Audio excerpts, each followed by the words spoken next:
안녕하세요, 메슬로입니다. 오늘은 제2의 메시라고 불린 선수들 7인에 대해 알아보도록 하겠습니다. 보통 제2의 메시라고 불린 선수들은 각종 최연소 기록을 갈아치운 선수들이 얻는 타이틀이라고 할 수 있는데요.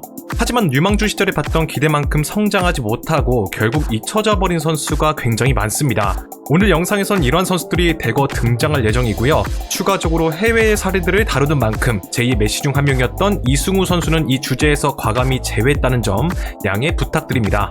과연 어떤 선수들이 기다리고 있을까요? 그럼 재밌게 봐주세요. 마르코 마리는 독일 내에서 보기 드문 작은 신장과 독일 선수들에게는 부족한 개인기, 드리블 능력을 인정받으며 독일의 메시라고 불렸었습니다. 그는 메넨글라드바흐에서 데뷔 시즌이었던 08-09 시즌 19살의 나이에 리그 4골 13도움이라는 센세이셔널한 활약을 펼쳤는데요. 그런데 마리는 얼마 안가 구단과의 불화가 발생하며 이적을 떠나겠다는 결심을 하게 되고 2009년 베르더 브레멘으로 이적하게 되었습니다. 당시 브레멘은 핵심 선수인 디에고가 유벤투스로 이적하고 베테랑 수비인 바우만이 은퇴를 하게 되면서 미드필드진의 보강이 절실하던 상황이었습니다. 팬들은 이들의 공백을 독일 청소년 대표팀 콤비인 외질 마린이 충분히 잘 메워줄 것이라고 기대했는데요. 그리고 이러한 기대는 맞아떨어지며 마린은 첫 시즌에 무려 4골 14도움을 기록, 지난 시즌 11을 기록했던 브레멘을 리그 3위로 이끌었습니다. 이러한 활약에 힘입어 외질 마린은 남아공 월드컵 독일 대표팀에 승선하게 되고 이른 나이에 월드컵 무대를 경험할 수 있었습니다. 그런데 마린은 월드컵을 통해 단숨에 스타덤에 오른 외질이 레알 마드리드로 떠난 이후서부터 커리어가 꼬이기 시작했습니다. 외질의 자리를 대체하기 위해 그가 자신의 성향과 맞지 않은 팀 내 10번 역할을 맡게 된 것이 하향세의 시작점이 되었죠. 10-11 시즌, 마린은 윙어로 뛰었던 전반기에 많은 스탯을 기록했지만 공미로 뛰기 시작한 시즌 후반기서부터는 단 1골 4도움만을 기록하는 데 그쳤습니다. 이렇듯 자신과 맞지 않은 옷을 입은 그는 점점 폼이 저하되어 갔고 설상가상으로 잦은 부상까지 당하게 되면서 하락세를 타고 말았습니다. 그가 이후에 첼시로 이적하고 나서 도무지 이전의 경기력을 되찾지 못한 것도 이러한 여파가 컸는데요. 게다가 첼시의 감독이 선임되지 않은 상황에서 구단 차원으로 영입된 선수였기 때문에 새 감독들은 그를 기용하지도 않았습니다. 그렇게 어느덧 그저 그런 선수로 전락해버린 마리는 임대를 전전하게 되고 변방 리그에서 뛰기 시작하며 팬들에게서 잊혀지고 말았습니다. 그리고 2022년에 들어 현역 은퇴를 선언했습니다. 이 선수를 기억하시는 팬들이 계실까요? 파블로 피아티의 경우 국내에선 인지도는 적지만 메시와 같은 국적인데다가 작은 체구는 물론 플레이 스타일과 외모까지 닮아 제2의 메시 혹은 보급형 메시라고 불렸었습니다. 자, 그는 2007년 아르헨티나의 U20 월드컵 우승의 핵심 멤버로 활약하며 단숨에 많은 주목을 받았습니다. 당시 피아티는 높은 포텐을 인정받아 레알 마드리드서부터 유벤투스, 맨시티 등 빅리그의 무수한 클럽들로부터 러브콜을 받았는데요. 결과적으로 그는 2008년 자신에게 클럽 레코드 금액을 투자하고 주전을 보장한 스페인의 알메리아로 이적을 선택했습니다. 피아티는 이곳에서 3시즌간 소년가장으로 활약하며 무수한 공포를 생산했습니다. 하지만 팀의 강등을 막지 못했고 강등과 동시에 호아킨의 대치자를 구하던 발렌시아로 이적하게 되는데요. 그리고 이곳에서 그는 귀신같이 스탯을 쌓아나가는 모습을 보여주었지만 매번 좋은 흐름을 꾸준하게 이어나가지는 못했고 중요한 시기마다 부상으로 이탈하면서 결과적으로는 기대에 못 미치는 활약을 보였다는 평가를 받게 되었습니다. 결국 주전 경쟁에서 밀려나 버리며 이후에 아센시오의 대치자를 구하던 에스파뇰로 임대를 떠나게 되죠. 그런데 피아티는 이곳에서 무려 10-10을 달성하며 마침내 포텐을 터트린 듯한 모습을 보였습니다. 당시 수아레즈, 네이마르에 이어 세 번째로 달성한 기록이었기 때문에 그에게 많은 찬사가 쏟아졌는데요.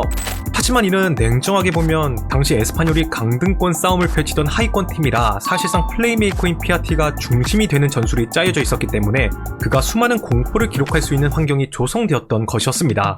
자, 이후에 피아티는 2020년에 에스파뇰이 강등됨에 따라 30살이라는 이른 나이에 미국 무대로 진출했습니다. 현재는 고향팀인 에스투디안테스로 돌아와 커리어 말년을 보내고 있죠.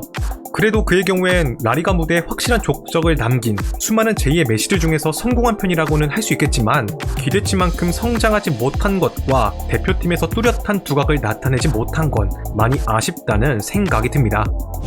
보야는 유망주 시절 최소한 메시만큼 큰다고 하여 최소 메시라고 불렸었습니다. 메시가 라마시아 레벨에서 세운 각종 최연소 기록들을 모두 경신해 나가며 재능을 인정받았었는데요. 하지만 팬들의 지나친 기대로 인한 중압감 그리고 부상으로 인해 끝끝내 재능을 만개하지 못한 아쉬운 유망주란 평가를 받고 있습니다. 자, 일찍이 라마시아에서 메시 후계자로 인정받던 보얀은 2007년 우리나라에서 개최된 U17 청소년 월드컵 대회에서 스페인 대표로 5골을 꽂아 넣으며 브론즈볼을 수상했습니다.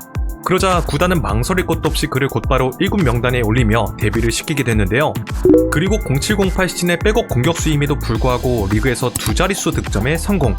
이전에 라울이 세운 라리가 데뷔 시즌 최다골 기록마저 경신해버리며 성공적인 데뷔 시즌을 보냈습니다. 하지만 당시 호나우지뉴, 에투, 앙리, 메시로 구성된 공격진은 보얀이 넘을 수 없는 장벽과도 같았고, 이와 동시에 팬들의 기대에 부응해야 한다는 중압감에 성장세가 멈추고 말았습니다.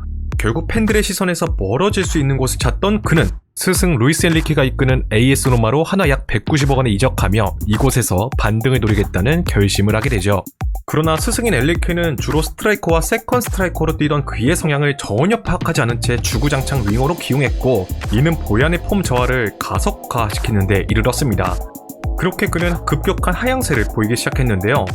이후에 바르셀로나 출신 선수들을 대거 영입하던 스토커시티에서 부활에 성공한 듯 했지만 상승세를 타던 시기에 부상을 당하며 경기력이 다시 완전히 떨어지고 말았습니다. 그리고 보얀은 2022년에 일본의 빗셀 고베를 마지막으로 이른 나이에 현역 은퇴를 선언했습니다. 가이에 슐리는 전설의 바르셀로나 4대 유수 중 한 명으로 많은 기대를 받던 유망주였습니다. 당시 그는 전반적인 생김새나 플레이가 메시와 많이 유사하여 구단의 기대를 한몸에 받았었습니다. 이후에 과르디올라 체제에서 1군 무대까지 밟는 데 성공하면서 앞으로 밝은 미래만 있을 것으로 보였지만, 메시를 시작으로 질라탄, 앙리, 페드로, 심지어 본인보다 앞선 유망주인 보얀이 있는 공격진에서 입지를 다지기는 쉽지 않았습니다.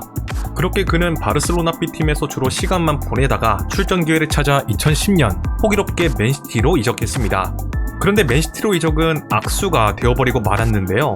맨시티 역시 바르셀로나만큼 걸출한 선수들이 즐비했기 때문에 애슐리는 만치니 감독의 선택을 받지 못했고, 이곳에서도 주로 B팀에서만 뛰어야 했습니다. 다행히 이후에 제2의 메시라고 불리던 타이틀 덕에 나름 1부 리그 소속의 클럽들로 임대 및 이적을 떠날 수 있었는데요. 그러나 임대 간 곳마다 적응에 실패했고, 변방 리그를 거쳐 이탈리아 4부 리그로 이적했을 정도로 완전히 실패하는 데 이르렀습니다. 훗날 가이에 슐린이 밝히길 유망주 시절의 메시와의 비교가 자신을 위축시켰고 큰 부담으로 작용했다고 털어놓았습니다. 그런데 현재에 들어서는 최고의 선수와 비교되었던 것을 자랑스럽게 여긴다고 전했습니다.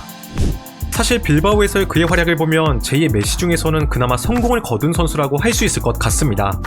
무니아이는 16살의 나이에 1군 데뷔에 성공하며 빌바오의 최연소 출장 기록과 최연소 득점 기록을 경신했습니다. 보통 유망주들은 데뷔 시즌의 기회를 잘 받지 못하는 것에 비해 그는 소속팀인 빌바오가 바스크 혈통만을 기용하는 전통을 지닌 팀이었던 만큼 기용할 수 있는 선수의 풀이 좁아 데뷔 시즌부터 주전으로 기용될 수 있었는데요. 자, 무니아이는 스페인 청소년 대표팀 소속으로 2번의 메이저 대회 우승을 견인하고 빌바오에서도 가파른 상승세를 보이면서 바스크의 메시란 평가를 받을 수 있었습니다. 그러나 이후에 기량이 폭발적으로 터지는 모습을 보여주지 못했고, 매번 터질 듯 말 듯한 포텐으로 동년배 선수들에 비해 성장이 더디단 평가를 받게 됐는데요. 이렇듯 더딘 성장으로 인해 청소년 대표팀에선 확고한 주전을 차지했던 것과 달리 성인 대표팀에선 아예 자리를 잡지 못했습니다. 그리고 설상가상으로 2번의 십자인대 부상을 당한 후엔 한동안 재기량을 찾지 못하면서 미친 천재란 불명예스러운 타이틀도 얻게 되죠. 자, 시간은 흘러 어느덧 그에 대한 기대는 이전보다 많이 줄어든 상황이지만, 무니아이는 21-22 시즌에 리그에서만 무려 4골 10도움을 기록하는 본인의 커리어 사상 가장 많은 공포를 생산해내는 최고의 시즌을 보냈습니다. 이후엔 빌바오 소속으로 500경기 출전이란 금자탑을 쌓기도 했는데요. 이러한 모습으로 현재 그는 빌바오의 리빙 레전드란 평가를 받으면서 안정적인 커리어를 보내고 있습니다. 이투르베는 한때 남미 무대에서 네이마르의 대항마로 꼽히던 선수였습니다. 일찍이 16살의 나이에 파라과이 대표팀 소속으로 친선 경기를 통해 A매치 데뷔까지 성공했을 정도로 재능을 인정받았었는데요. 하지만 이후에 자신이 태어난 아르헨티나를 위해 뛰고 싶단 바람으로 아르헨티나 청소년 대표팀으로 자리를 옮겼고, 결과적으로 다시 파라과이 대표팀으로 복귀하여 완전히 정착하는 데 이르렀습니다. 자, 그가 제2의 메시라고 불릴 수 있었던 것은 아르헨티나 청소년 대표팀에서의 활약 덕분이었습니다. 이투르베는 20세 이하 남미 선수권 대회에서 브라질을 상대로 결승골을 기록한 것을 포함하여 10경기에서 5골을 넣는 강한 임팩트를 남겼는데요. 그리고 파라과이 무대에서도 맹활약을 펼쳐나가자 그는 제2의 메시라고 불리며 무수한 클럽들의 러브콜을 받게 되었습니다. 이투르베의 경우 아르헨티나 무대로 이적하고자 했으나 계약 분쟁이 발생하면서 2010년 유망주들의 성지인 포르투로 이적하게 되었습니다. 하지만 이러한 선택은 좋지 않게 작용했습니다. 당시 포르투의 스쿼드가 너무 탄탄하기도 했고 이투르베의 경우 왜소한 체격으로 매번 상대와의 경합에서 계속 밀려나는 등 아쉬운 모습을 보여주었기 때문에 포르투가 사실상 그의 육성을 포기하게 된 것이죠. 따라서 그는 임대를 떠날 수밖에 없었습니다. 그런데 그는 임대간 세리아의 헬라스 베로나에서 마침내 포텐을 터뜨렸습니다. 베로나의 돌풍에 일조하면서 다시금 주목받기 시작하자 리버풀을 시작으로 첼시, 토트넘, 인테르, 유벤투스 등 많은 유명 클럽들이 그에게 관심을 드러내게 되는데요. 결과적으로 2014년 AS 로마가 270억 원을 들여 그를 영입하는 데 성공했습니다. 하지만 이투르베는 기대와 달리 적응에 실패하면서 점차 도태되기 시작했고 지속된 하락세 끝에 전임의 길을 걷기 시작했습니다. 현재 그는 돌고 돌아 자국인 파라과이 무대에서 커리어를 이어나가고 있습니다. 발칸의 메시라고 불리던 할릴로비치는 2012년 16살의 나이에 크로아티아의 디나모에서 데뷔하며 크로아티아 최연소 출장 기록을 세웠습니다. 얼마 뒤엔 데뷔골까지 성공시키며 이전에 코바치치가 세운 리그 최연소 득점 기록을 경신했는데요. 그 다음엔 대표팀 데뷔까지 빠르게 성공하면서 크로아티아의 재능이란 평가와 함께 많은 축구 팬들로부터 진한 관심을 받게 되었습니다. 이후엔 상당히 이른 나이에 팀에서 주전급 선수로 발돋움하기까지 하자 2014년 바르셀로나가 그를 영입해 갔습니다. 당시 할릴로비치는 레알 마드리드로 이적 온 웨데고르와 엘클 유망주 라이벌 구도를 형성하며 많은 기대를 받았습니다. 이러한 기대 속에서 그는 빠르게 월반하여 1군 무대 데뷔까지 치를 수 있었는데요. 하지만 걸출한 선수들에게 밀려 1군에선 자리를 잡지 못했고 결국 같은 리그의 스포르팅 히온으로 임대를 떠나게 되었습니다. 할릴로비치는 이곳에서 윙어와 공미 자리를 오가며 맹활약을 펼쳐나갔습니다. 한때 히온이 쌓은 승점 12점 중 10점을 그가 책임졌을 정도로 해결사의 면모도 강하게 보여줬었죠.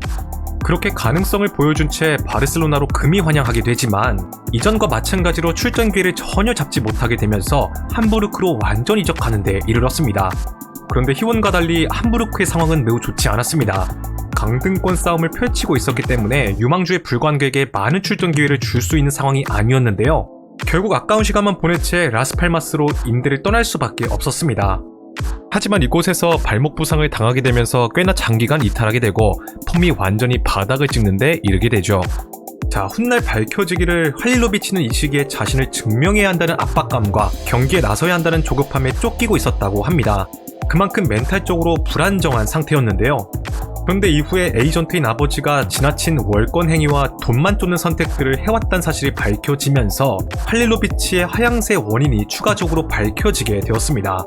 당연히 이러한 상황에 놓인 그는 마음 편히 축구에 집중할 수 없었겠죠.